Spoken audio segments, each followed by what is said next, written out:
I stood in front of Lou Blanc's gleaming windows, watching my wife laugh at something James Davidson had just said. My hands should have been shaking. My heart should have been racing. Instead, I felt an unsettling calm. The kind that comes when you know exactly what's about to unfold. Inside my jacket pocket, my phone vibrated. A message from Detective Rivera. Final surveillance photos uploaded. Everything's in place. 6 months of preparation had led to this moment, and timing was everything. The maitre d' noticed me through the window and gave an almost imperceptible nod. Michel had been surprisingly eager to help when I explained my situation. My wife left me for a regular customer last year, he told me, eyes hardening. Some people deserve to know how it feels to lose everything in public. I checked my watch. 2010.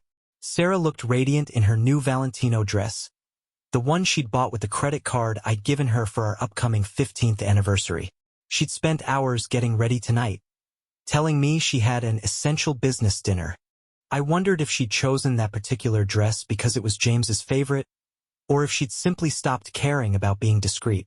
James Davidson, Silicon Valley's supposed AI revolutionary, was holding court as usual. Even from outside, I could read his familiar gestures, the confident lean forward, the casual swirl of his wine glass, the practiced smile that had charmed countless investors. He'd perfected his role as the brilliant tech visionary, just as my wife had perfected her role as the devoted spouse. Everything set? Lauren Davidson's voice was barely a whisper as she passed behind me, entering the restaurant separately. James's wife had traded her usual Instagram-ready glamour for an understated black dress and minimal makeup. Even attempting to blend in, she drew admiring glances. Her 2.3 million followers would have to wait a few more hours for tonight's real story.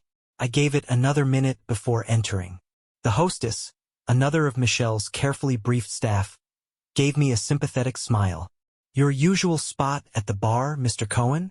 "Perfect timing," I replied, loud enough for nearby patrons to hear but not quite reaching Sarah's table. The bar offered an ideal vantage point. I could see their table clearly in the mirror behind the bottles, but they'd have to turn completely around to spot me. The bartender placed a whiskey in front of me without asking. I had no intention of drinking it. Tonight required absolute clarity. Instead, I watched the ice slowly melt, each cube diminishing just as my marriage had gradually, then all at once. 2015. Right on schedule, their waiter approached with the evening's first act, a complimentary chocolate soufflé. James, ever the magnanimous tech mogul, didn't disappoint. "You simply must try this," he insisted to the couples at neighboring tables. Le blanc est soufflé is legendary. I smiled as several patrons accepted. The soufflé wasn't just legendary. Tonight, it would become historic. But that particular surprise would take about 45 minutes to reveal itself. The waiter moved with practiced precision, serving the dessert before presenting Sarah with a silver envelope. "For you, Mrs. Cohen." Through the bar mirror, I watched her open it, her perfectly manicured fingers breaking the seal. Inside was a single screenshot, her WhatsApp message to James from the previous week. "Can't wait for Paris next month. Marcus still thinks it's a women's conference." The color drained from her face. Her hands began to tremble, causing her wedding ring, the upgraded one-eyed surprised her with just 3 months ago, to catch the light. The same ring she'd cried over, hugging me, telling me I was the only man she'd ever truly loved. "Marcus." Her voice was barely a whisper as she finally spotted me at the bar. The restaurant's usual ambient chatter seemed to dim, as if the room could sense the approaching storm. I took my time standing up, straightening my tie, taking one last look at the untouched whiskey. Each step toward their table felt like crossing a threshold I couldn't return from. But then again, Sarah had crossed that threshold long ago. I was just finally catching up. "Don't get up," I said calmly, pulling up a chair. "We're just getting started." James attempted his practiced smile, but it faltered as I met his gaze. "Marcus, this isn't what you think." "Really?" I placed my phone on the table, opening a folder labeled Paris Planning. "Because I think my wife is planning a romantic getaway with a man who isn't her husband." I think she's been lying to me about business conferences and charity events for months. I think she's been meeting him in hotel bars and underground parking lots, always careful to enter separately, always checking for cameras. I paused, letting the silence stretch uncomfortably. Am I thinking wrong so far? Sarah's mascara was already starting to run. Marcus, please. I can explain everything. Explain. I pulled out a stack of hotel receipts, laying them one by one on the white tablecloth. Explain the Four Seasons on March 15th? The Ritz on April 22nd? Or maybe explain why your company credit card shows lunch charges at LeBlanc every Wednesday for the past 4 months. Even though you told me you had standing lunch meetings with clients at Crawford's, the couple at the next table was trying very hard to appear absorbed in their meal, but I could see them straining to hear every word. Perfect. This is hardly the place. James started, but I cut him off. Oh, but it is the place. This exact table, in fact. Did you know, James, that I proposed to Sarah right here? Table 14. She insisted we celebrate our anniversary here every year. I turned to my wife. Now I understand why it became your special place too. Didn't it? Tell me, do you order the same wine with him that we drink on our anniversaries? Or did you create new traditions? Sarah's hands were shaking so badly she had to set down her water glass. Marcus, you're making a scene. A scene. I laughed, but there was no humor in it. No, darling. This isn't a scene. This is just the overture. I reached into my jacket and withdrew another envelope, thicker than the first. You know what's interesting about modern technology? Everything leaves a trace. Every message, every call, every quick coffee that turns into a 3-hour meeting. I began laying out screenshots of their text conversations. Nothing explicitly damning yet. I was saving those for later. Just enough to establish the pattern. Late-night messages, deleted threads restored, calendar entries that didn't match the stories she told me. Marcus, Sarah's voice cracked. We never... It wasn't. Wasn't what? Physical? I raised an eyebrow. We both know that's not true. But don't worry. We'll get to those pictures later. Right now, I'm more interested in the timing. I pointed to a particular message from 3 months ago, the night I'd surprised her with the new ring. You see this? While I was waiting at home with champagne, practicing my little anniversary speech, you were texting him about how guilty you felt. Not guilty enough to stop, of course. Just guilty enough to make it exciting, right? The restaurant had grown quieter. At nearby tables, phones were discreetly emerging, their cameras ready. Sarah noticed too, her eyes darting around the room with growing panic. You're trying to humiliate me, she whispered. No, Sarah. I'm trying to understand. Help me understand. Was it worth it? The lies? The secret meetings? The carefully crafted excuses? I pulled out one final screenshot from the first envelope. This one's my favorite. It's from last week, right after I told you I'd booked us a surprise trip for our anniversary. You forwarded my entire romantic email to James, asking if he could book the same resort for the following week. You even made a joke about how you could compare notes on the room service. James finally found his voice. This is harassment. I'm calling my lawyer. By all means, I gestured to his phone. In fact, you might want to call your PR team too. But first, I nodded to the waiter, who was approaching with a covered silver tray. I believe it's time for the next course. Sarah's face went even paler. What have you done? Me? I smiled, watching the waiter set the tray down. I'm just getting started. You see, those messages were just the appetizer. Wait until you see what's for the main course. The waiter removed the cover with a flourish, revealing not food, but a tablet playing a video. The timestamp showed last Wednesday, when Sarah was supposedly at her weekly client lunch at Crawford's. Shall we share this with our fellow diners? I asked quietly. Or would you prefer to tell them yourself what really happens at those business lunches? Sarah's hand flew to her mouth. In the video, she and James were entering a private dining room at LeBlanc, the same one where she'd helped plan my surprise birthday party last year. Marcus, stop, she pleaded. Think about what you're doing. Oh, I have thought about it. For 6 months, I've thought about nothing else. I stood up slowly, straightening my jacket. And trust me, Sarah, those text messages, that video, they're just the beginning. I'd stay away from the soufflé if I were you. The next course might be harder to stomach. As I walked away from the table, I could feel every eye in the restaurant following me. My phone buzzed, a message from Lauren. Right on schedule. Ready when you are. I smiled. Part 1 of the evening was complete.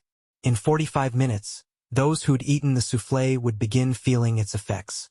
By then, Sarah and James would have much bigger problems to worry about than an upset stomach. As I reached the bar, Michelle quietly slid a glass of water toward me. 20 minutes until phase 2, Mr. Cohen. His eyes flickered to the restaurant's entrance, where 2 tech reporters from Business Insider were just being seated. Right on schedule. The murmurs around Sarah and James's table had grown louder. Several guests were openly filming now, their phones barely concealed behind menus and wine glasses. Sarah was desperately trying to delete messages on her phone, her hands shaking so badly she kept missing the icons. James had loosened his tie and was making his 3rd attempt to reach his PR team. Neither had touched their soufflé. Marcus, a familiar voice made me turn. Jennifer Chun, my company's lead counsel, was standing at the bar, martini in hand, exactly as planned. I thought that was you. Is that Sarah with James Davidson? The James Davidson. I smiled, knowing Sarah could hear every word. Jennifer, perfect timing. Yes, that's James Davidson, the AI revolutionary himself. In fact, would you like to join them? I believe they were just about to discuss some interesting business propositions. Jennifer's expression was perfect, just the right blend of professional curiosity and casual interest. We'd rehearsed this moment extensively. Business propositions? She asked, her voice carrying. I wasn't aware Davidson Corp was looking to collaborate. Oh, they've been very interested in collaboration, I replied, leading her toward the table, especially in areas involving shareholder equity and offshore accounts. Sarah, darling, you remember Jennifer? Our head of legal affairs. Sarah's face, already pale, went almost gray. 2 months ago, she'd helped James draft documents designed to dilute my company shares, documents that had passed through Jennifer's department for routine review. Jennifer, Sarah managed weakly, I didn't expect to see you here. Clearly, Jennifer replied, sliding into an empty chair. She opened her leather portfolio with deliberate slowness. Though I've been meaning to discuss some interesting paperwork that crossed my desk recently. Documents regarding a proposed restructuring of Cohen Technologies? The ones with your electronic signature. Sarah, James's attempt to reach his PR team forgotten. He now stared at Jennifer with undisguised horror. Those were confidential drafts. Were they? Jennifer raised an eyebrow. Interesting choice of words, because they matched, almost word for word, documents that were simultaneously being prepared at Davidson Corporation documents suggesting a hostile takeover attempt of Cohen Technologies, to be initiated after certain shares were strategically devalued. The couple at the next table had completely abandoned any pretense of eating, their faces a mixture of shock and fascination. One of them, I noticed with satisfaction, was live-streaming the entire exchange. Those documents were encrypted, James protested, his famous confidence crumbling. There's no way that anyone could access them? I finished for him. You'd be amazed what people notice when they're paying attention. Like your head of IT, for instance. Carlos was very interested in discussing certain irregularities he'd observed, especially after he discovered his wife was also on your special lunch meeting schedule. A small commotion near the entrance drew everyone's attention. A distinguished-looking man in his 60s was being helped to his feet after nearly collapsing. Is there a doctor here? Someone called out. Mr. Patterson isn't feeling well. Thomas Patterson, one of Silicon Valley's most influential venture capitalists, and one of the first to accept James's offer to try the soufflé. What's happening? Sarah whispered, watching as another guest rushed toward the restrooms. Karma, I replied simply, with a dash of gastric distress. Nothing lethal, I assure you. Just uncomfortable enough to ensure tonight's events won't be quickly forgotten. You drugged them? James's voice rose in panic. That's criminal. Drugged. I shook my head. I simply arranged for a special recipe. One that includes a perfectly legal supplement known for its cleansing properties. The dosage is safe, though I imagine the next few hours will be rather inconvenient for anyone who enjoyed your generous dessert offering. More guests were beginning to shift uncomfortably in their seats. The restaurant's 4 bathrooms would soon prove woefully inadequate. But that's not the most interesting part of tonight's menu, I continued, nodding to Jennifer. She produced a USB drive from her portfolio. What's that? Sarah asked, though her tone suggested she already knew. Your real dessert course, I replied as Jennifer connected the drive to a tablet. Let's start with a particularly fascinating email thread from 3 months ago. The one where you and James discussed how to handle me after the takeover. Sarah, would you like to read your suggestions aloud? Or shall I? Sarah's hand clutched her water glass so tightly her knuckles went white. Marcus, please. Think about what this will do to the company. To our lives. Our lives. I laughed softly. Our lives ended the moment you decided to help him destroy everything I built. But since you mentioned the company, I gestured to Jennifer, who pulled up another document. Let's discuss Davidson Corp's revolutionary AI technology. The same technology that's attracted billions in investment. James, would you like to explain why your demonstration last month used pre-recorded data? Or shall we ask your lead developer? He's been very chatty since discovering his equity shares were worthless. James lunged for the tablet, but Jennifer smoothly pulled it away. Careful, she warned. Attempting to destroy evidence never looks good in court. Another commotion erupted near the restrooms. All facilities are occupied, someone shouted. The venture capitalist, Patterson, was now openly sweating, his complexion taking on a concerning greenish tinge. You know what the worst part was? I continued, my voice low but clear. Not the affair. Not even the corporate espionage. It was reading your messages to each other, laughing about my trust, planning your future with my money, my company, my life. I turned to Sarah. Remember last month when I was working late trying to save that merger deal? You texted James that I was pathetically dedicated to a company I wouldn't own much longer. Then you met him at the Four Seasons to celebrate. The color had completely drained from Sarah's face. How did you get the hotel footage? I finished for her. I didn't have to. The head of security there is an old friend. His wife left him last year for her personal trainer. He was very understanding about my situation. Lauren Davidson chose that moment to make her entrance, her designer heels clicking purposefully across the restaurant floor. Every head turned. She had that effect on people even when she wasn't about to destroy her husband's life. James, darling, she called out, her phone already live streaming to her 2.3 million followers. Don't you think it's time we discussed your definition of a business dinner? The chaos that followed was precisely choreographed. As Lauren approached, more patrons began rushing toward the restrooms. James's phone finally connected with his PR team, only to drop the call as the restaurant's signal mysteriously failed. Sarah's attempt to leave was blocked by a crowd of uncomfortable soufflé victims searching for available facilities. Lauren, James managed, his voice strangled. This isn't the right time. She smiled, her live stream catching every moment. Funny, that's exactly what you said when I asked about the offshore accounts. And the fake AI demonstrations. And the other women. She turned to Sarah. Oh yes, dear. Did you think you were special? The only one he was planning to save from an unsatisfying marriage.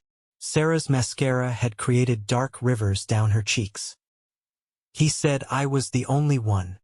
He says that to everyone, Lauren replied, her tone almost pitying. Just like he tells every investor his AI is revolutionary.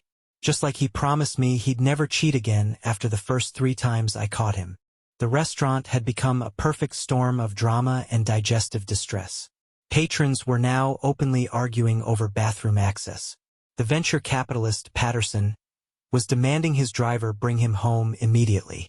Through it all, phones recorded every moment, every revelation, every glimpse of the mighty James Davidson's empire beginning to crumble. But wait, Lauren continued, her live stream now approaching 200,000 viewers. We haven't even gotten to the best part.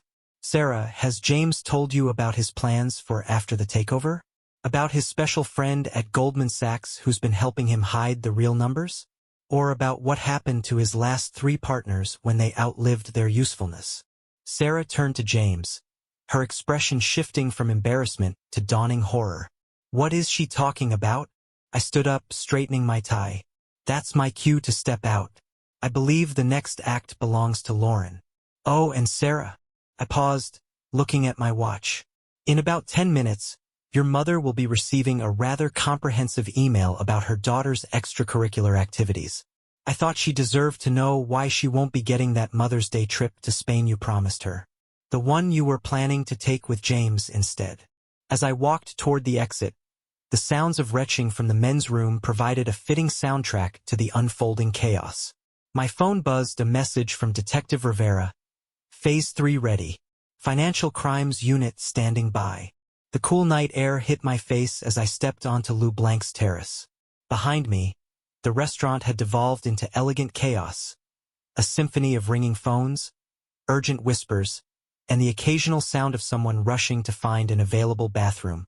I checked my watch, 21:05, right on schedule for Phase 3. My phone lit up with a message from Carlos, James's head of IT. Files decrypted. You're not going to believe what I found.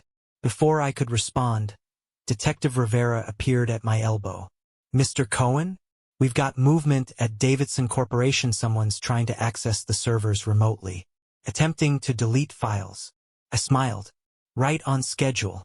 Is everything in place? FBI's cyber unit is monitoring every keystroke. They're letting them dig the hole deeper. He paused, checking his own phone.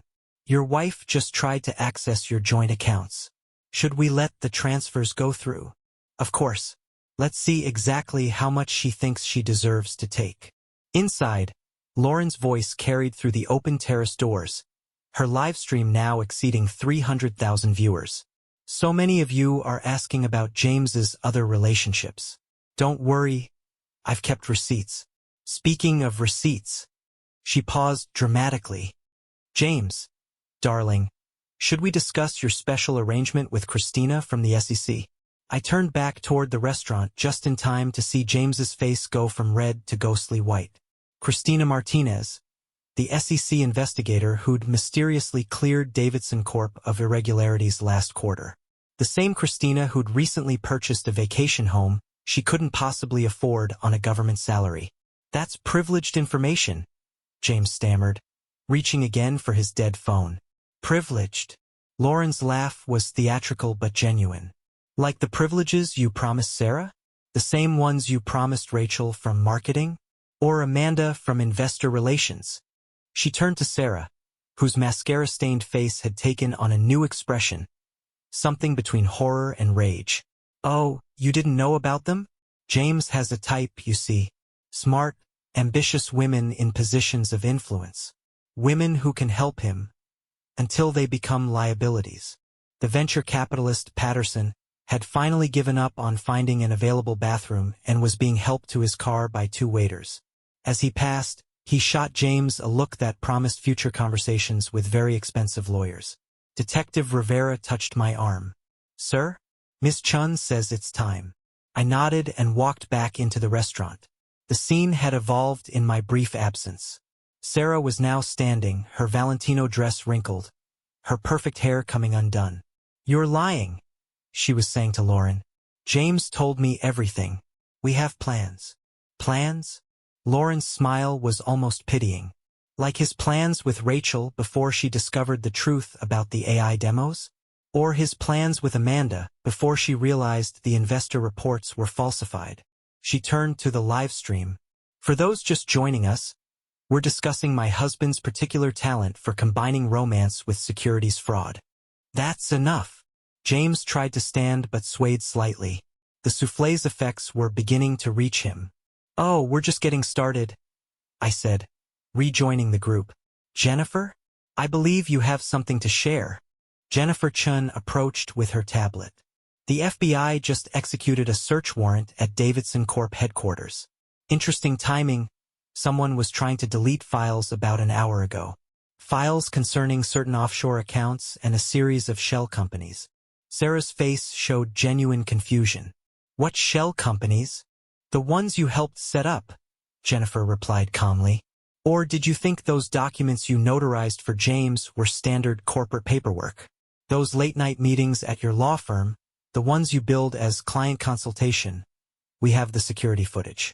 Every document you handled, every transfer you authorized." "I didn't." Sarah's voice cracked. "James said they were routine subsidiaries." "Routine?" I laughed softly. "Like your routine Wednesday lunches? The ones where you planned how to strip me of my company. Tell me, Sarah, in all those intimate moments with James, did he ever mention Rachel's accident?" The restaurant had gone completely silent. Even Lauren had lowered her phone slightly. "What accident?" Sarah whispered. 2 years ago, I said, my voice carrying in the silence. "Rachel Thompson, Davidson Corp's former marketing director. After she discovered certain irregularities in the company's AI demonstrations, she planned to report them to the board. The night before the meeting, she had a tragic car accident. Brake failure, they said. Very sad. Her replacement was much more cooperative." James's face had taken on a peculiar shade of green, though whether from the souffle or the revelations, it was hard to tell. "That's a lie. Rachel's accident was investigated."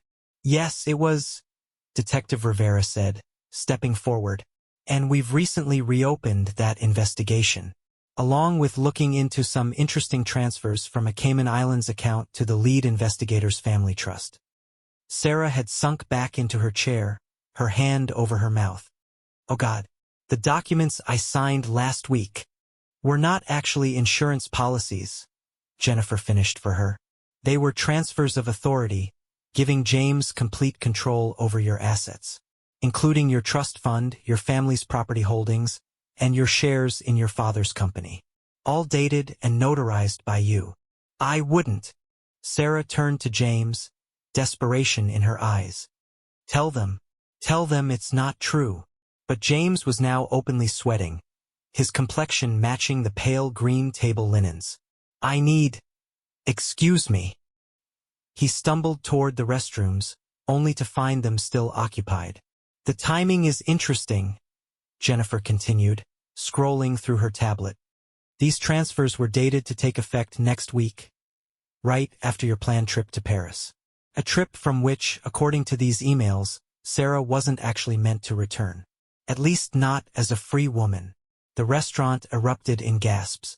Lauren's live stream counter jumped by another 100,000 viewers. "What does that mean?" Sarah's voice was barely a whisper. I nodded to Detective Rivera, who produced a file.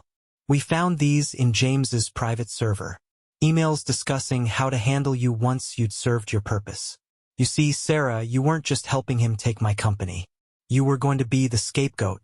Everything was in your name, the fraudulent transfers, the shell companies, the falsified documents, your signatures, your authorizations.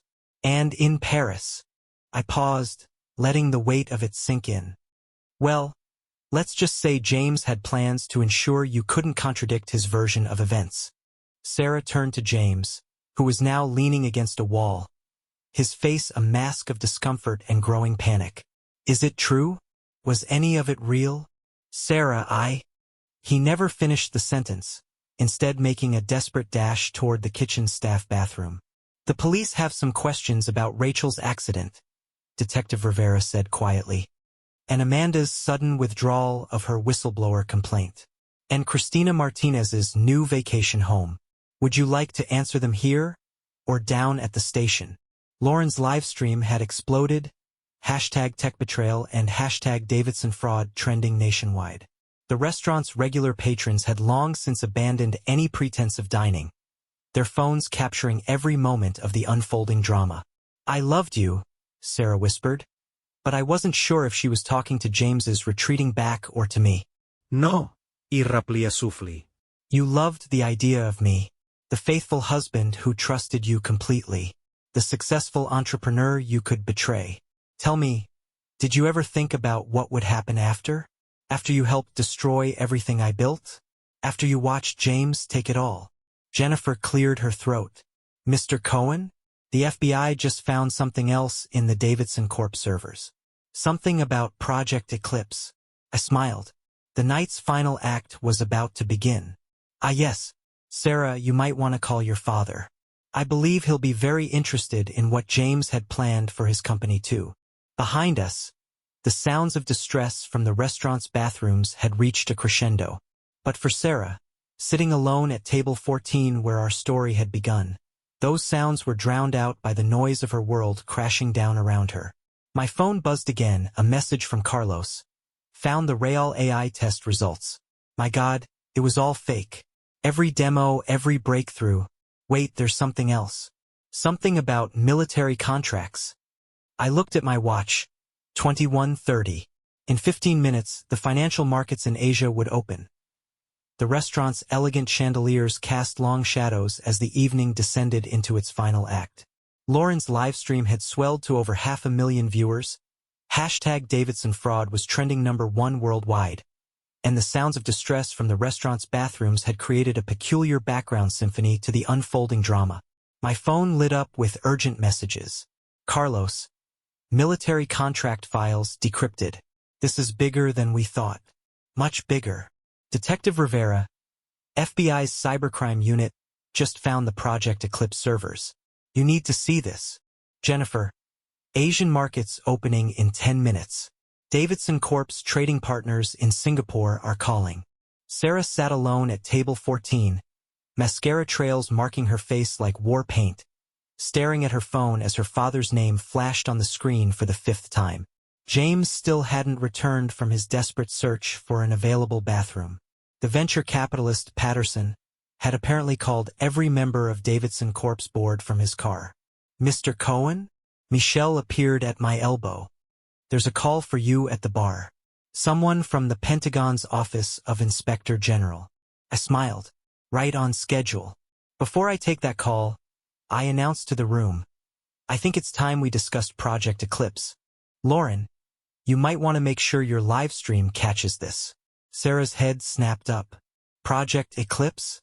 But that's just a theoretical research initiative. Theoretical. Jennifer stepped forward with her tablet. Like James's theoretical AI breakthroughs?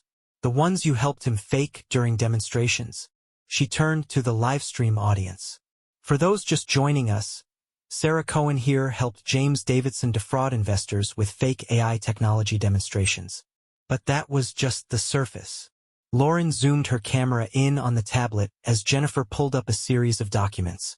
James didn't just lie to investors, she explained. He lied to the Department of Defense. Project Eclipse wasn't theoretical. It was a $2.3 billion classified military contract. The restaurant erupted in gasps. Even the guests still suffering from the soufflé's effects paused in their misery to listen. But that's not the worst part, I continued. Sarah, remember last month when James asked you to notarize those routine documents? The ones you signed without reading because you trusted him so completely?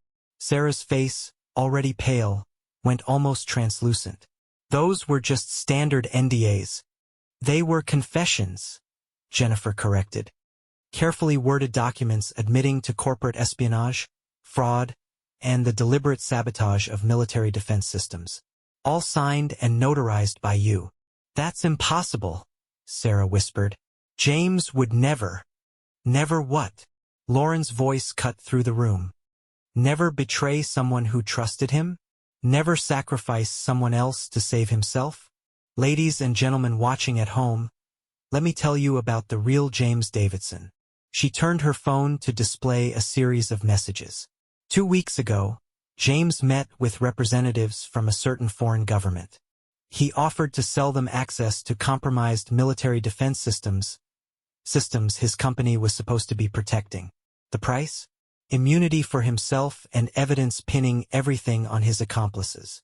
Including you, Sarah, I added softly. The Paris trip next week? It wasn't romantic. It was an exchange. You were going to be handed over to foreign agents, with documents proving you were the mastermind behind everything. The restaurant had gone completely silent.